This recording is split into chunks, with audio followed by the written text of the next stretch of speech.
The ceremonial auction. The transport shuttle descended through Elytria's atmosphere, and Dr. Marcus Chen pressed his face against the viewport like an excited child. Crystal spires rose from violet forests, their surfaces catching triple suns and scattering rainbow light across the landscape. After 3 years of research applications, he'd finally secured permission to attend the Interspecies Cultural Summit, the opportunity of his academic career. The landing platform hummed beneath his feet as he disembarked, immediately struck by Elytria's unique gravitational pull and the sweet, electric scent in the air. His guide, a pleasant diplomat named Ren, led him through corridors of living stone that seemed to pulse with bioluminescence. "Dr. Chen, I must inform you, there's been a scheduling adjustment," Ren said carefully. "Tonight's opening event has been moved to the Grand Celestium." Marcus frowned. "The conference welcome reception." "Not exactly." Ren's expression suggested careful diplomacy. "The binding ceremony. It's a tremendous honor to witness it. Very few outsiders ever." "Wait, the binding ceremony? That's the political marriage tradition." Marcus's heart raced. This was even better than dry academic panels. "I've only read fragmentary accounts. The ritual where noble families—" "Yes. This year is particularly significant." Ren paused at massive doors carved with constellation patterns. "The princess herself will participate." Marcus barely had time to process this before the doors opened onto a vast circular chamber. Hundreds of beings from dozens of worlds filled crystalline seats rising in tiers. At the chamber center, a raised platform glowed softly beneath a dome showing real-time star fields. He found his assigned seat just as luminous orbs descended, bathing the platform in golden light. A procession of Elytrian nobles entered, each wearing elaborate garments that seemed woven from starlight itself. Marcus fumbled with his recording device, desperate to capture everything. Then she appeared. Princess Thessa Kalin moved with liquid grace, her skin bearing the characteristic opalescent shimmer of Elytrian royalty. Her dark hair was swept into an intricate style threaded with living crystals that pulsed gently. But it was her eyes, deep violet, ancient and knowing, that made Marcus forget to breathe. The ceremony began with harmonics he felt in his bones. An elder explained in multiple languages how each noble would select a partner from gathered dignitaries, forming bonds meant to strengthen interworld alliances. Marcus watched, fascinated, as several nobles made their choices, stepping forward to claim their selected partners in ritualistic exchanges. Then Thessa moved to the platform's edge. Her gaze swept the audience, and Marcus felt the weight of centuries of tradition in her posture. Her eyes locked onto his. Time seemed to fragment. The entire assembly fell silent as she descended from the platform, each step deliberate, her expression unreadable. Marcus's mind raced through everything he knew about Elytrian customs, certain he'd misunderstood something fundamental. She stopped directly before him. "You are Dr. Marcus Chen of Earth." Her voice resonated like crystal bells. Yes, but I think there's been. I choose you." The formal words echoed through the chamber. "Will you accept the binding?" Marcus's mouth went dry. Every eye in the Celestium fixed on him. Ren subtly gestured, "Accept, accept." Refusing would be a catastrophic insult, possibly triggering the very conflicts these ceremonies prevented. "I accept," he heard himself say. Thessa extended her hand. Her skin was warm against his as she led him to the platform. The ritual words washed over him in a daze, promises of alliance, unity, shared purpose. When crystalline bands materialized around both their wrists, glowing with synchronized light, the reality crashed down. He'd just entered a political marriage with an alien princess. The ceremony concluded with formal celebrations, but Thessa guided him away from the crowd through side passages. They emerged in a private chamber overlooking the city's luminous expanse. "You're confused," she said, her formal composure finally cracking slightly. "Terrified, perhaps." "I don't understand," Marcus managed. "Why me? I'm nobody, just a researcher." Thessa turned to face him fully, and he saw something unexpected in those violet eyes: exhaustion, vulnerability, and fierce determination. "That's exactly why," she said quietly. "Because you're not mired in our political games. Because you see our culture with wonder, not calculation. She moved closer, her voice dropping. You bought my loyalty through acceptance, human. Now hear my command, help me save my people from a war they don't even know is coming. The weight in her words, the barely concealed fear beneath her regal bearing, told Marcus this was far more than ceremonial theatre. Tell me everything, he said. For the first time since he'd met her, Princess Thessa Kalin smiled. Journey through the void. The royal ship Starweaver cut through hyperspace like a blade through silk, its hull adorned with the same living crystals that decorated Thessa's hair. Marcus stood in the observation deck, watching reality bend and fold through reinforced viewports, still struggling to believe the past 48 hours were real. Behind him, soft footsteps approached. He'd learned to recognize Thessa's gait, graceful but purposeful, like water flowing inevitably toward its destination. You haven't slept, she observed, moving to stand beside him. This close, he could smell something like night-blooming flowers and ozone. Hard to sleep when your entire life has been reorganized by interstellar politics, Marcus said, then winced. Sorry, that was honest. Thessa's lips curved slightly. I prefer it to courtly platitudes. She gazed at the swirling hyperspace. We'll reach the contested zones by morning. That's where the rebel activity is strongest. Marcus had spent hours reviewing the intelligence briefings she'd provided. The rebellion wasn't the simple political uprising he'd initially assumed. Your mother believes they're being supplied by off-world interests. My mother believes many things that serve her purposes.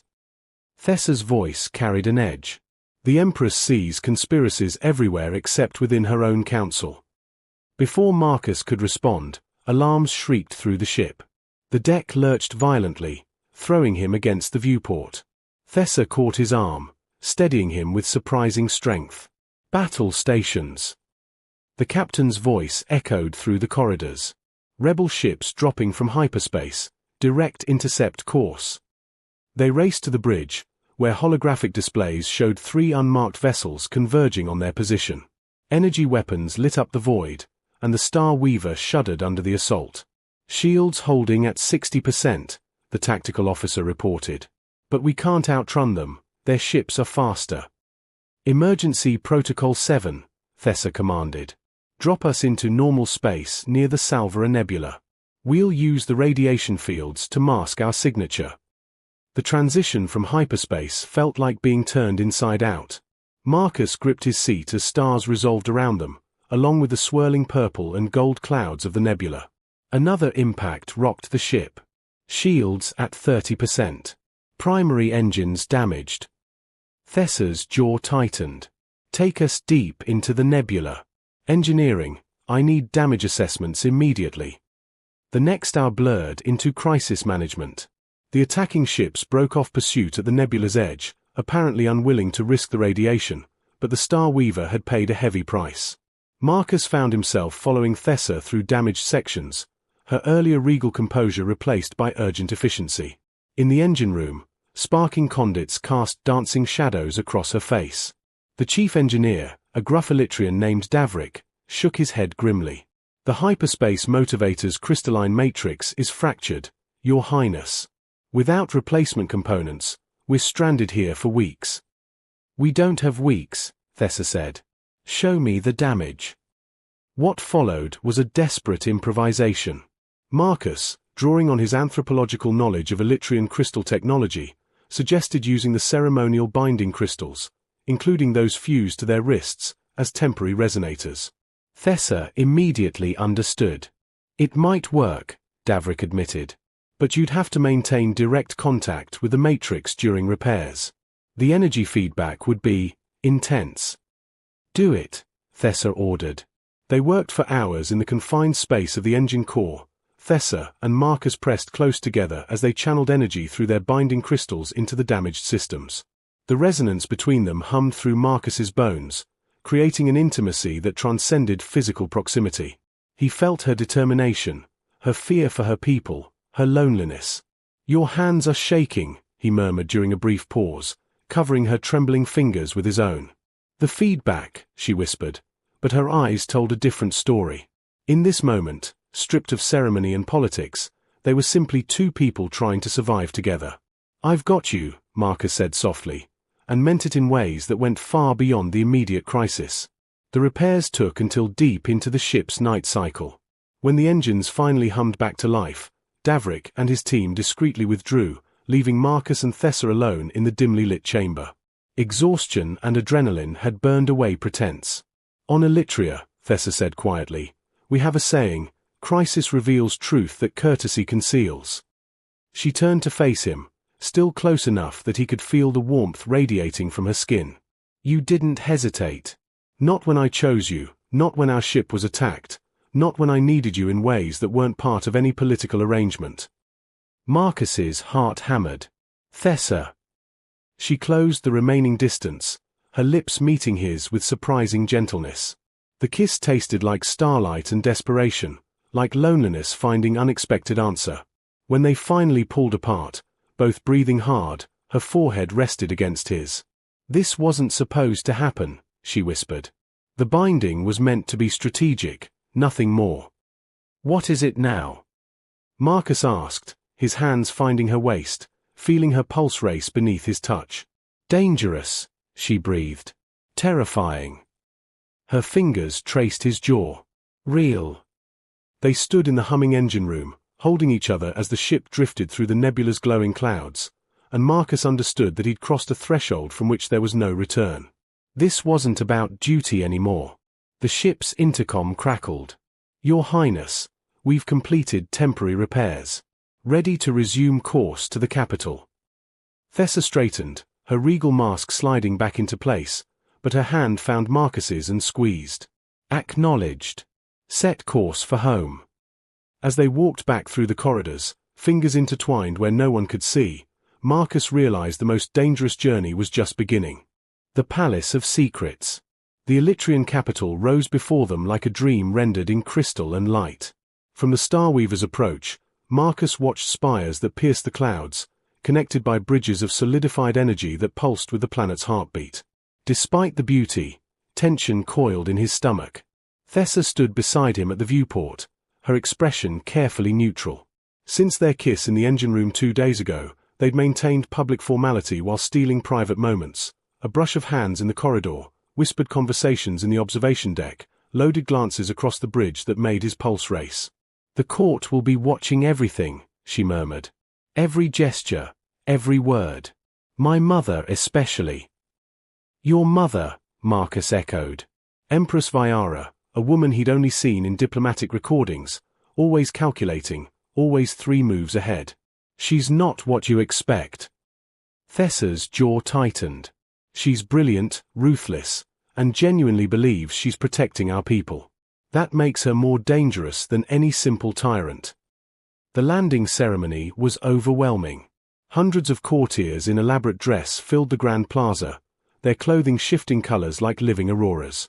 Marcus felt distinctly plain in his diplomatic attire, acutely aware of being the first human to ever enter the royal palace as family. Empress Vyara awaited them in the throne room, a vast space where walls seemed to dissolve into star fields. She was smaller than Marcus expected, her features similar to Thessa's but hardened by decades of rule. Her eyes, when they fixed on him, felt like being dissected by light. "Dr. Chen." Her voice resonated with harmonic undertones. "My daughter's unexpected choice." "Mother." Thessa stepped forward, every inch the princess. "We've come directly from rebel-controlled space.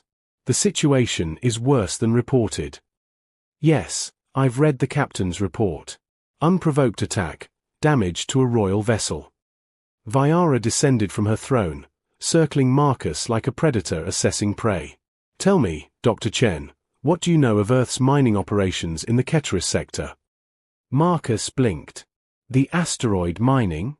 It's standard resource extraction, supervised by the Interstellar Commerce Guild, yes."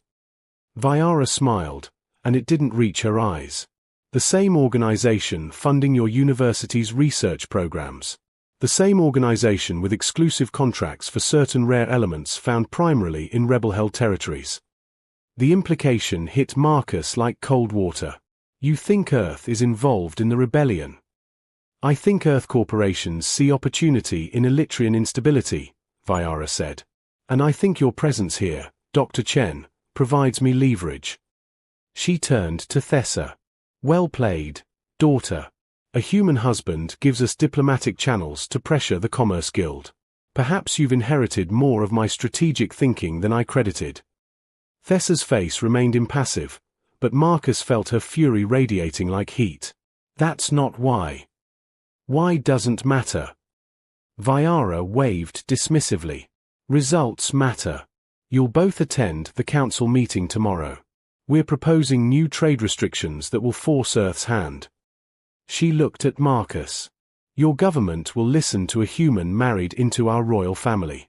Make them understand that continued support for rebel elements will have consequences. The dismissal was clear. As they left the throne room, Marcus's mind reeled. She engineered this. She wanted you to choose someone from Earth.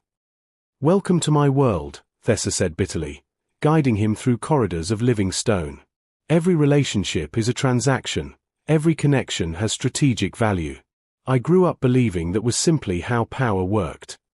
They reached her private quarters, a suite overlooking gardens where bioluminescent flowers bloomed like captured stars. The moment the doors sealed behind them, Thessa's composure shattered. She pressed her palms against the viewport, shoulders shaking with suppressed rage. I won't be her puppet, she whispered. I won't turn what we have into another political weapon. Marcus moved behind her, carefully placing his hands on her shoulders. What do we have, Thessa? She turned, and the vulnerability in her eyes stole his breath. I don't know. I've never been allowed to know. Her hands came up to frame his face. But I want to find out. Not because it serves the Empire, not because it makes strategic sense, but because when I'm with you, I feel like I'm finally choosing something for myself.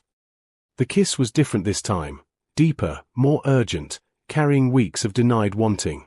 They stumbled backward toward the balcony, hands exploring with growing confidence.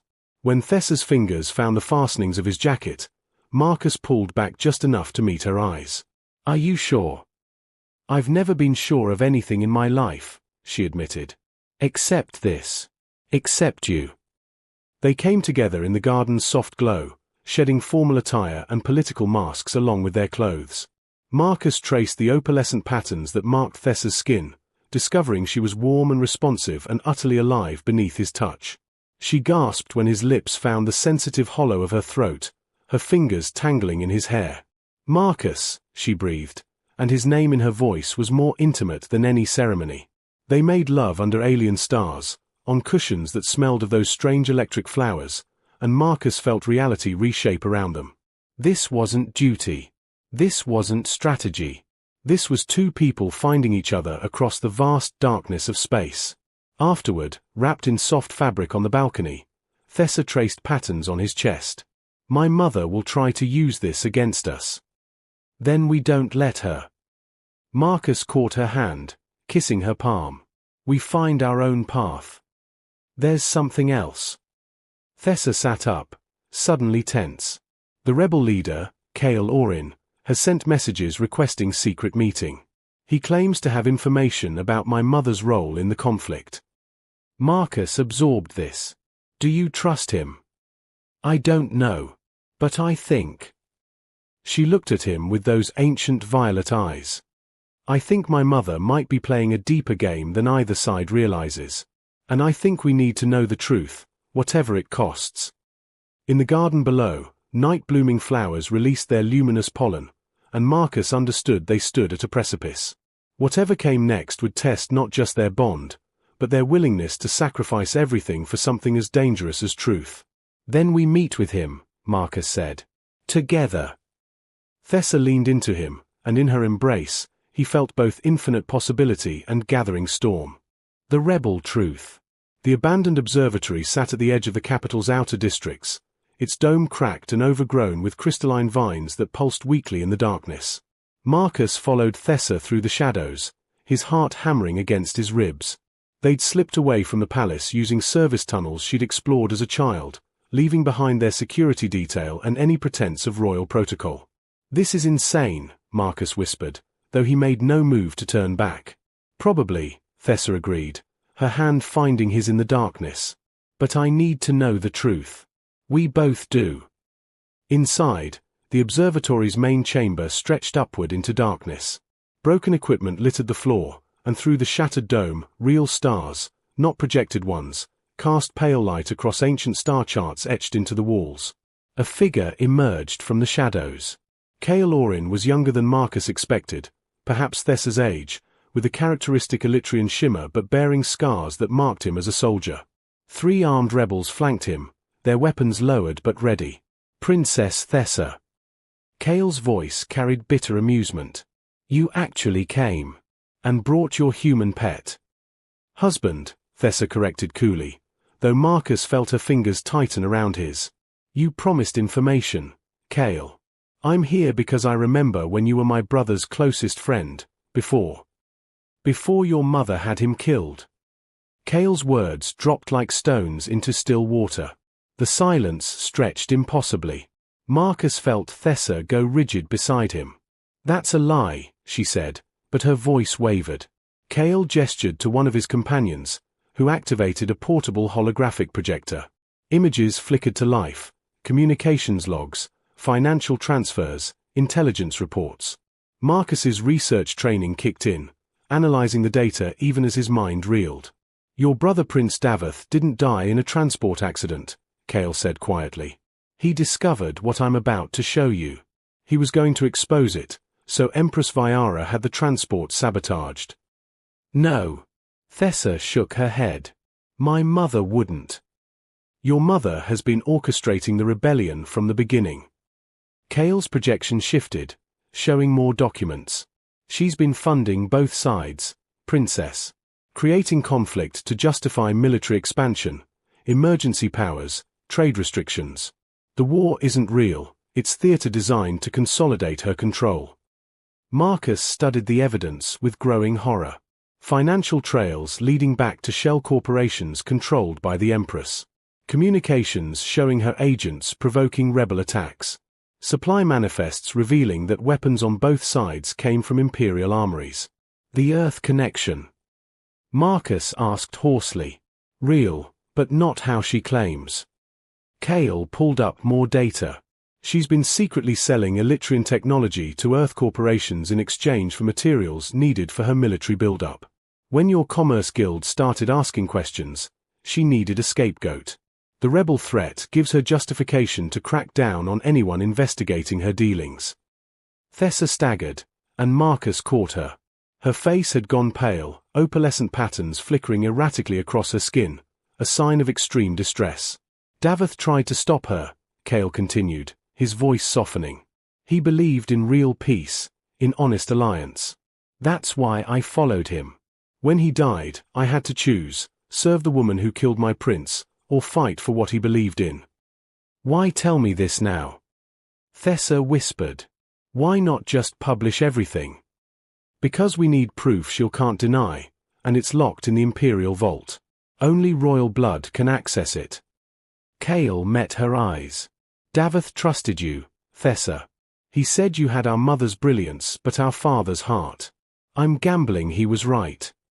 Marcus felt Thessa trembling against him. Everything she'd believed about her world, her duty, her mother, all of it crumbling. He turned her to face him, hands framing her face. Hey, he said softly. Look at me. Those violet eyes found his, swimming with tears she refused to let fall. Whatever you decide, Marcus said, I'm with you. Not because of any binding ceremony or political arrangement. Because I love you. The words hung between them, true and terrifying and irrevocable. Thessa drew a shuddering breath. If we do this, if we expose her, it could tear the Empire apart. Civil war. Millions of lives at stake. Or, Kale said quietly, you could give your people the truth and let them choose their own path. Real choice, not manufactured crisis. Thessa closed her eyes briefly, and Marcus watched her transform. When she opened them again, the frightened daughter was gone, replaced by someone harder and braver than simple royalty. Show me how to access the vault, she said. The next hours blurred into desperate planning. Kale's intelligence on palace security was disturbingly thorough, another gift from Prince Davith, apparently. The vault lay deep beneath the throne room, accessible only during the night cycle when automated systems handled security. They returned to the palace separately. In Thessa's quarters, as dawn approached, they held each other with the desperate intensity of people who might not survive tomorrow. "I'm terrified," Thessa admitted against his chest. "Not of dying, but of what we'll find. What if it's worse than we imagine?" Marcus kissed her forehead, then her lips, tasting salt and starlight. "Then we face it together." They made love as if it might be the last time, every touch a promise and a prayer. Thessa cried out his name when pleasure crested through her, and Marcus held her as if he could shield her from everything that waited in the darkness below the throne. Later, dressed in stealth gear Kale had provided, they descended through maintenance shafts toward the vault. The palace slept around them, beautiful and oblivious. At the vault entrance, Thessa pressed her palm to the biometric scanner. Ancient locks disengaged with crystalline chimes. Inside, data crystals lined walls that stretched into shadows. Thessa navigated directly to a specific section, her hands shaking as she retrieved 3 crystals marked with her brother's personal seal. "He left these for me," she whispered. "I thought they were just memories, kept as keepsakes. But they're his investigation files." The crystals revealed everything. Video evidence of Viara ordering the transport sabotage. Records of manufactured intelligence reports. Correspondence showing her manipulation of the Interstellar Council. And most damning, plans for a coming war that would justify transforming Elytria's constitutional monarchy into absolute imperial rule. Marcus watched Thessa's face as she absorbed each revelation, her heart visibly breaking and reforming into something stronger than before. "We have to act now," she said finally. "Tomorrow's council session. In front of representatives from every allied world." They emerged from the vault as false dawn painted the sky violet and gold, carrying evidence that would reshape their civilization. In Thessa's quarters, they held each other until true sunrise, drawing strength from their bond. "Whatever happens," Thessa said, "thank you. For seeing me. For choosing this even when you could have walked away." Marcus kissed her deeply. "I choose you. I'll always choose you." Tomorrow would bring revelation and chaos. But tonight, they had each other and the truth, and somehow that felt like enough.